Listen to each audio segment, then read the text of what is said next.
Hi everyone, welcome back. ಈ mini vlog ಬಂದು ನಾನು ಅಕ್ಟೋಬರಲ್ಲಿ ಪಕ್ಷಕ್ಕೆ ಅಂತ ಊರಿಗೆ ಹೋದಾಗ ರೆಕಾರ್ಡ್ ಮಾಡಿ ಇಟ್ಕೊಂಡಿದ್ದಂಥ ವಿಡಿಯೋ. ನನಗೆ ಈ ಥರ ಮನೆ ಸುತ್ತಮುತ್ತ ನನಗೆ ಅಂತಲ್ಲ, ಐ ಥಿಂಕ್ ತುಂಬ ಜನಕ್ಕೆ ಇಷ್ಟ ಅನಿಸುತ್ತೆ. ಆ್ಯಂಡ್ ಪರ್ಸ್ನಲಿ ನನಗೂ ಕೂಡ ಇಷ್ಟ.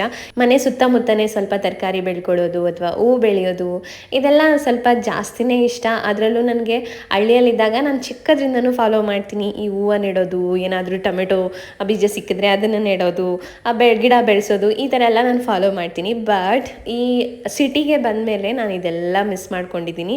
ಬಟ್ ಒಂದೇನಂದರೆ, ನಾವು ಹಳ್ಳಿಯಲ್ಲಿ ಇರಬೇಕಾದ್ರೆ ಅಯ್ಯೋ ಎಷ್ಟೊತ್ತಿಗೆ ಕೆಲಸಕ್ಕೆ ಹೋಗ್ತೀವೋ, ಎಷ್ಟೊತ್ತಿಗೆ ಸಿಟಿ ಲೈಫ್ ನೋಡ್ತೀವೋ, ಹಂಗಿರುತ್ತೆ ಹಿಂಗಿರುತ್ತೆ ಅಂತ ತುಂಬ ಡ್ರೀಮ್ ಮಾಡ್ತೀವಿ. ಬಟ್ ಇಲ್ಲಿಗೆ ಬಂದಮೇಲೆ ರಿಯಾಲಿಟಿ ಗೊತ್ತಾಗುತ್ತೆ. City life is not easy as ಹಳ್ಳಿ ಲೈಫು. ಹಳ್ಳಿ ಲೈಫ್ ಈಸಿ ಅಂತಲ್ಲ, ಬಟ್ ನೆಮ್ಮದಿಯಾಗಿರುತ್ತೆ. ಬಟ್ ಮನುಷ್ಯರಾಗಿ ಹೆಂಗೆ ಅಂದರೆ, ಎಲ್ಲಿದ್ರೂ ನಾವು ನೆಮ್ಮದಿ ತೊಗೊಳ್ಳಲ್ಲ. ಹಳ್ಳಿಲಿದ್ರೆ ಸಿಟಿ ಬೇಕನ್ಸುತ್ತೆ, ಸಿಟಿಲಿದ್ರೆ ಹಳ್ಳಿ ಬೇಕನ್ಸುತ್ತೆ ಅಷ್ಟೇ.